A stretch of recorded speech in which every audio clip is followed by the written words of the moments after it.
자, 이번 시간에 외국인 등의 부동산 등 취득 관련한 주제 보시게 될 테고, 한 문제가 구성이 되게 됩니다. 그래서 전체 묶어서 이제 문제가 구성되다 보니까 전반적으로 지문이 길어지는 그런 경향이 있습니다. 그래서 하여튼 무조건 맞춰야 되는 그런 문제 중에 하나가 되게 될 것이고요. 자, 일단 외국인 얘기를 하려면 앞에서 부동산 거래 신고라는 개념, 그다음에 토지 거래 허가라는 개념이 전제가 돼야 됩니다. 그래서 법의 기본적인 체계라고 하는 것이 이런 구조예요. 부동산 거래 신고 등에 관한 법률이라고 하는 것은, 자, 부동산 거래 신고라고 하는 것이 하나의 축이 되게 될 것이고요. 그 다음에 두 번째가 토지 거래 허가제 라고 하는 것이 또 하나의 축이 되게 됩니다. 이게 기본 구조로 보셔야 돼요. 그래서 내국인의 경우에는 매매계약, 공급계약 등을 체결함에 있어서 부동산 거래 신고해야 될 것이고요. 그 다음에 토지 거래 허가 구역 안에서 라고 전제가 되면 토지 거래를 하기 위해서 토지 거래 허가라는 것을 받아야 된다. 이게 기본 골격이 되게 됩니다. 그런데 외국인의 경우에는요, 이 부동산 거래 신고를 하는 경우에 따르면, 자, 별 문제가 되지 않는데 부동산 거래 신고를 하지 않고 부동산 등을 취득을 하게 되면 추가적으로 바로 부동산 등 취득 신고라든가 또는 이제 토지 거래 허가 구역 외지와 토지 거래 허가 구역과 관련 별개의 문제로 군문 야생 등에 해당이 되면 따로 이 또 허가도 얻어야지 토지를 취득할 수 있다라고 해서 결과적으로 구조가 뭐냐면, 만약에 외국인 등이 부동산 거래 신고를 했다라고 하면 부동산 등 취득 신고라는 것은 필요가 없고요.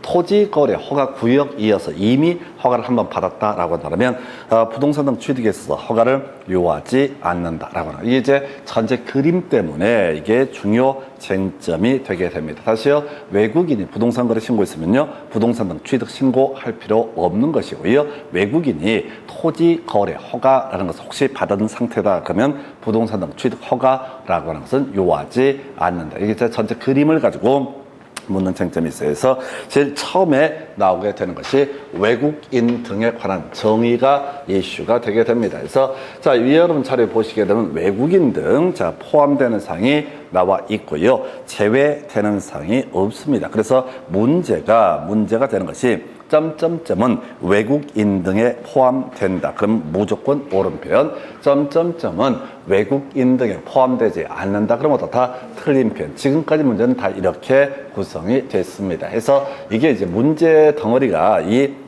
외국인 등의 부동산 등 취득이라는 주제가 워낙 덩치가 크다 보니까 이걸 가지고 아무나 하나 뽑아요. 그래서 뭐 국제연합기구라든가 유엔 같은 걸 얘기하는 거죠. 뭐가 됐든 간에 무조건 다 어떻다? 외국인 등에 해당한다. 옳은 표현. 외국인 등에 해당하지 않는다. 틀린 편. 이렇게 아주 단순하게 구성을 해요. 그래서 대부분의 수험생들이 이 외국인들의 정의를 외우려고 애써서, 자, 2분의 1 이상이 외국인이다, 뭐 지분권이 어떻다, 이걸 다 외워. 근데 이제 지금까지 16년간의 모든 문제는 외국인 등에 해당한다. 그러면 옳은 편, 외국인 등에 해당하지 않는다. 그러면 어떻다? 틀린 편. 이렇게 심플하게 구성을 하게 됩니다. 그래서 결국은 시험이라고 하는 것은 그 출제위원들이 내는 수준에 맞춰서 공부를 해야 돼. 근데 해당한다, 아무거나 뽑아서 해당한다, 옳은 편, 해당하지 않는다, 틀린 편, 이렇게 출제를 하는데 전혀 개의치 않아. 그냥 자기 마음대로 이걸 쳐 외우기 시작해. 죽습니다. 이거 절대 못 외워요. 어떤 이슈가 돼도 외국 정부까지 막 다 내리게 되면 뭐 미 합중국이 대한민국의 토지를 취득할 때 뭐 이렇게 갈 수가 있단 말이에요. 외국 정부가 나올 수 있으니까.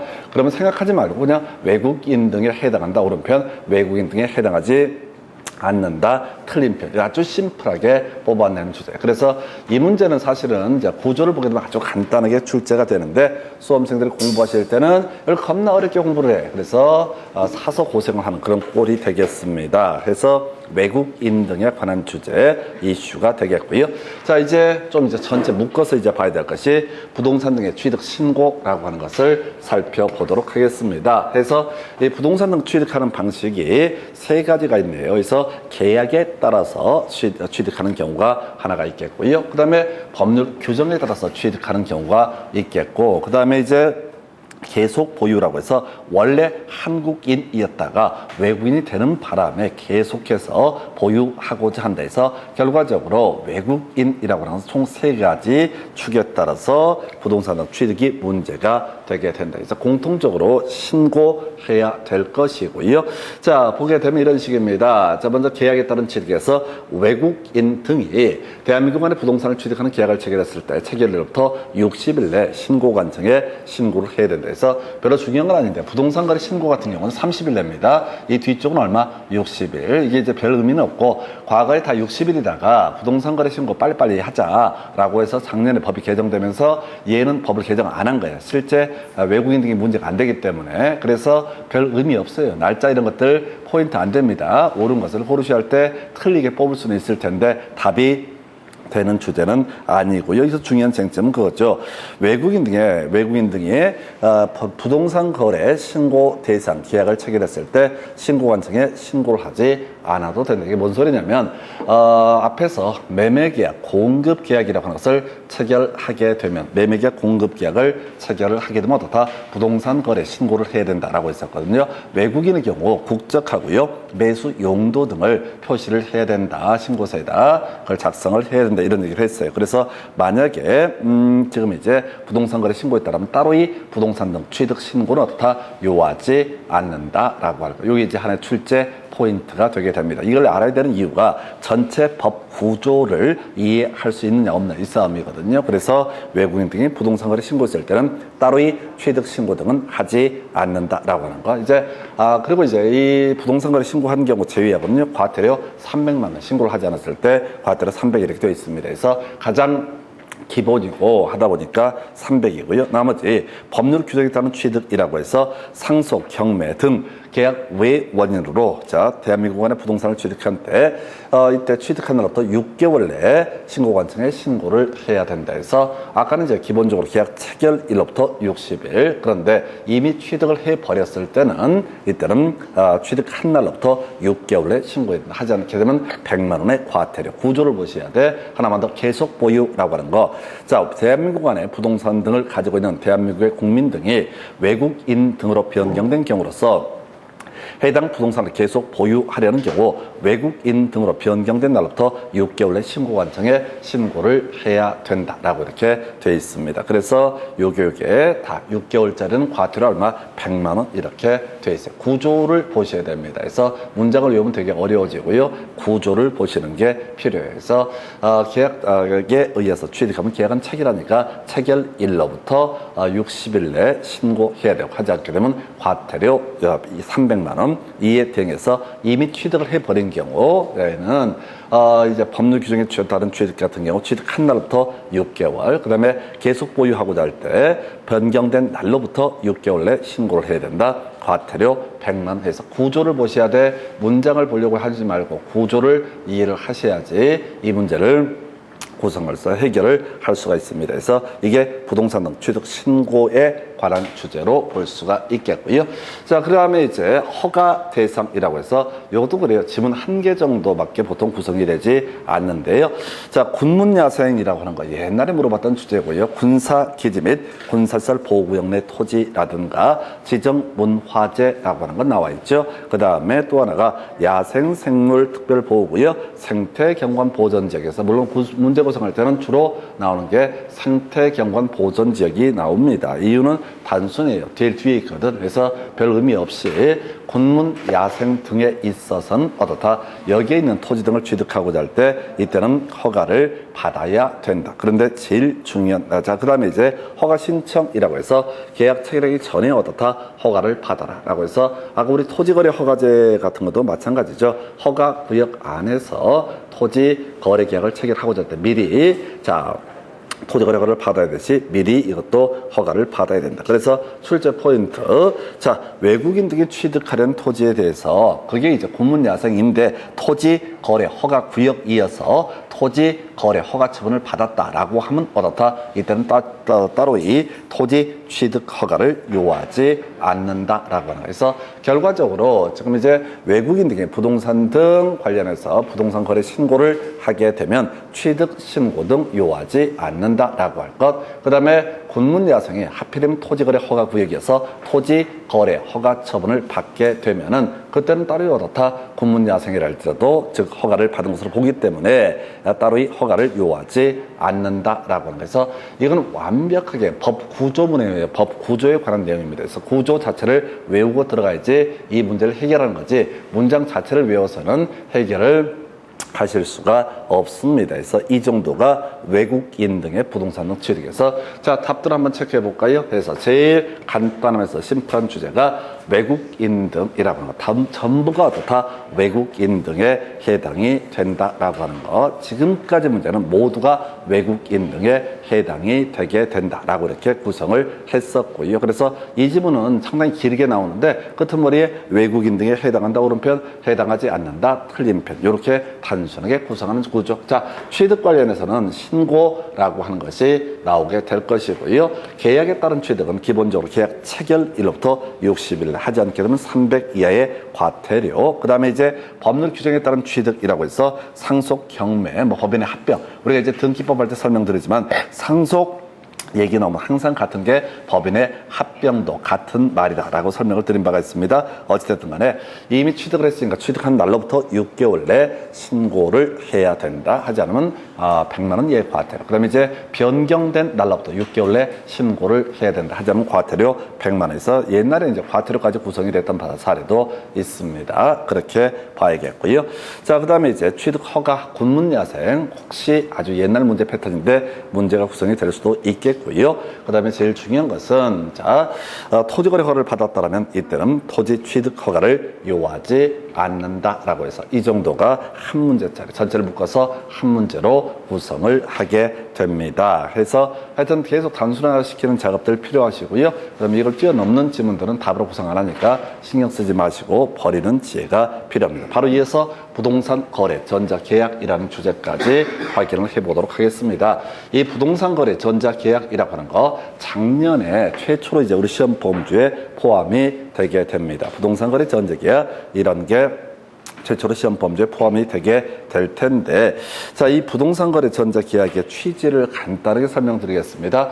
그동안에는 자, 공인중개사, 기업 공인중개사가 거래계약서를 작성, 교부 등을 함에 있어서 매도인과 매수인이 중개업소에 방문을 해서 사인을 하는 이런 구조가 돼 있었죠. 자, 그런데 이제 부동산 거래 전자계약이라고 하는 것은 매도인, 매수인이 중개사무소에 오지 않더라도 핸드폰 인증 등을 통해서 어떻다 사인을 할 수 있고 이러는 것을 가리켜서 부동산 거래 전자계약이라고 부르게 됩니다. 그래서 이 부동산 거래 전자계약은 상당히 좀 까다로운 이것이 뭐냐면은 법에 없어요. 법에 없고 정보 처리 시스템이라고 하는 것을 국토부 장관이 구축을 해라라고 되어 있고 그 다음에 이제 부동산 거래 전자계약 사이트를 가게 되면 쭉 하니 시스템 자체가 설명이 되어 있어요. 그래서 이게 이제 결국은 이 얘기 정리된 자료 자체도 뭘 가지고 지금 그 사이트의 주요한 특징들을 가지고 구성을 한 것이고요. 이건 이제 결국은 정말 양이 방대한데 결국 포인트는 법적 효력이 가장 중요한 이슈. 그래서 아니나 다를까 작년에 시험 문제 구성할 때도 지금 상년 계약 확정 효력이라고 해서 계약 확정을 한다는 게 뭐냐면은 매도인 안 오고 매수인 안 오고 자, 계약 공인중개사가 인증번호 뭐 이런 걸 보내가지고 인증을 받아가지고 사인을 받아가지고 자, 만약에 이 계약이 확정이 됐다라고 해서 서버에 저장을 하게 되면은 마치 두 분이 오셔서 사인한 거랑 똑같은 구조의 법적 효력이 발생하게 되는 것을 바로 계약 확정이라고 부르게 됩니다. 그래서 자, 아무래도 주된 이슈가 되는 것은 계약 확정이 됐을 때 이게 다른 일반적인 만나서 하는 계약과 달라지는 게 뭐냐? 요 세 가지가 출제 포인트가 되게 될 수밖에 없습니다. 다만 이게 작년 시험 문제에서 출제가 됐기 때문에 혹시나 해서 부동산 거래 전자계약의 적용 범주라고 하는 거 전자계약의 당사자 개인 법인이 될 수 있다. 한편 법인 아닌 사단은 거래 당사 전자계약에서 거래 당사자가 될 수가 없다. 요거 하나 꼭 기억하셔야 돼. 자, 등기법이랑 우리가 비교해서 기억을 해야 될 주제이기도 한데 얘 법인 아닌 사단 종중 얘기하는 거죠. 종중이라고 하는 거, 교회라고 하는 거 이런 애들은 자, 소위 만나서 사인해야 되는 것이고요. 전자계약의 당사자가 될 수 없다 해서 좀 이따 비교해서 등기법 내용을 설명을 드리도록 할 겁니다. 적용 대상 계약에서 자, 보니까 제외 가십시다. 이거 다 외울 수 없어요, 여러분. 뭐, 이게 양이 많아서 외울 수도 없는 거고. 지금 보니까 공급계약이라든가 매매계약이라든가 임대차 계약 뭐 이런 게 나와 있잖아요. 근데 이건 그렇다 치고 지금 부동산 거래 전자계약의 의미라고 하는 것은 개업 공인중개사가 중개사무소에 앉아서 매도인 매수인 두 사람한테 인증번호 보내고 등등 거기다 이제 폰에서 사인을 하고 그럼 거기에 저장이 되고 이런 시스템을 가리켜서 부동산 거래 전자계약이라고 부르는데 거래 당사자 간의 계약에 대해서는 당연히 개념상 뭐가 없다. 당연히 전자계약의 주체가 될 수가 없다라고 하는 전자계약은 공인중개사가 개업 공인중개사가 중간에 중개를 했을 때만 소위 부동산 거래 전자계약이 가능하다 해서 그걸 자세히 내용을 보는 게 아니라 거래 당사자 두 사람 사이의 거래 계약이라고 하는 것은 어떻다?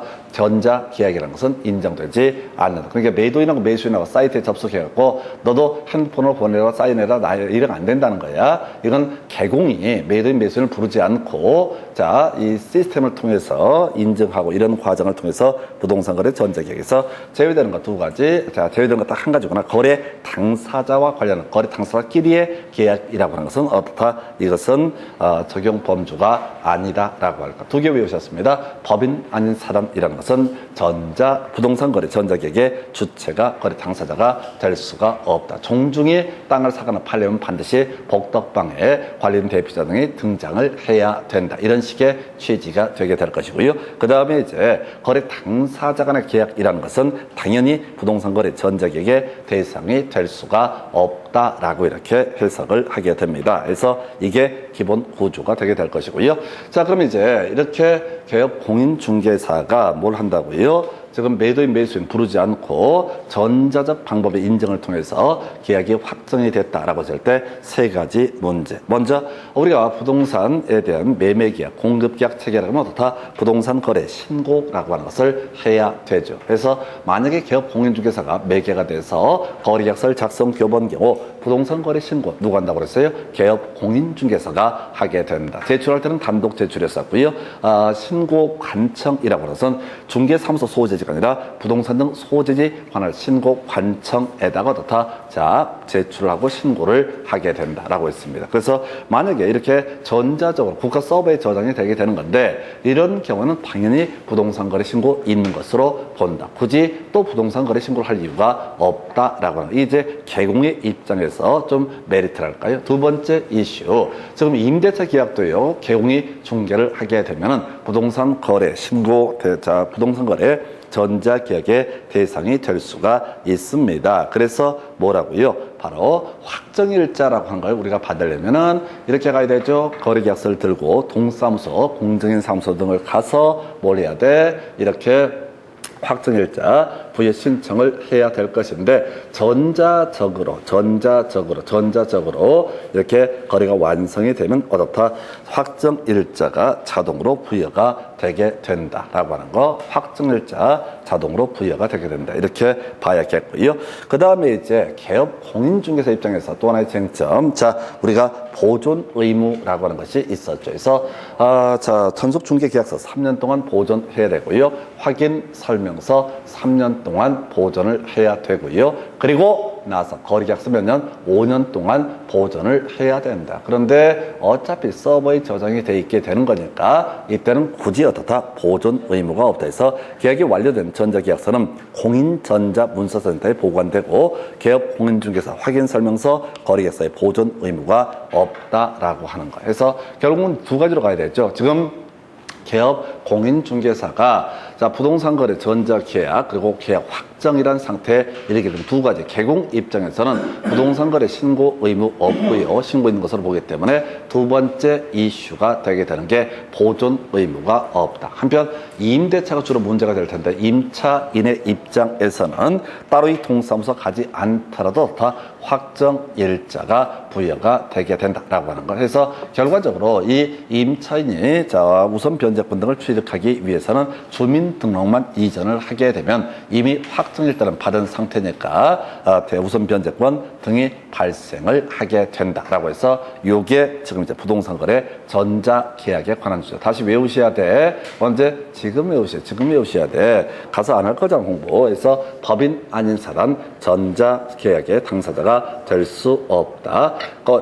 두 번째, 거래 당사자 간의 계약이라고 하는 것은 전자계약의 대상이 될 수가 없다. 세 번째, 이렇게 부동산 거래에 대해서 전자계약이 확정되게 되면은, 자, 개공의 입장에서는 뭐라고요? 바로 부동산 거래 신고한 것으로 보게 될 테고, 보존 의무 없을 것이다. 임차인의 입장에서 그냥 확정일자 자체가 그대로 다 부여가 되게 된다. 이렇게 그림을 잡게 됩니다. 그래서 이게 부동산 거래 전자계약이라는 주제가 되겠습니다. 그래서 여기까지 보셨고요. 잠시 후에 다음 주제 확인합니다.